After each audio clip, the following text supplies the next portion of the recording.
High, এখন বাজে ভোর ৪টে আর আমরা এখন রেডি হয়ে লাগেজ নিয়ে বাইরে ওয়েট করছি গাড়ির জন্য। আমাদের গাড়ি আসবে আর আমরা এখন যাব এয়ারপোর্টে। কোথায় যাব সেটা তোমাদের পরে জানাচ্ছি। তো এয়ারপোর্টে যাওয়ার পথে আমরা এক জায়গায় নেমে ব্রেকফাস্ট করলাম। আর ব্রেকফাস্টে আমি নিয়েছিলাম পনির প্যাটিস আর সাথে চা তো থাকবেই। দেন খাওয়ার পরে আমরা বেরিয়ে পড়লাম এয়ারপোর্টের উদ্দেশ্যে। আর এয়ারপোর্টে পৌঁছে গেলাম ৭টার সময়। দেন আমরা আমাদের ফ্লাইটের জন্য ওয়েট করছিলাম। আমাদের ফ্লাইট ছিল ৯টার সময়। আর ওয়েট করতে করতে খিদেও পেয়ে গেছিলো। তো আমরা কেএফসি থেকে রাইস বাউল আরও অনেক কিছু অর্ডার করেছিলাম। খাওয়ার পরে আমরা দেন ফ্লাইটের ভিউ এনজয় করতে করতে আমরা নিয়ে নিলাম ক্যাফে আকাশা থেকে একটা চকলেট কফি, যেটা খেতে দুর্দান্ত ছিল।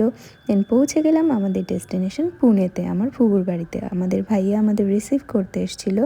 And this is Pune city, যেটা খুব সুন্দর সিটিটা।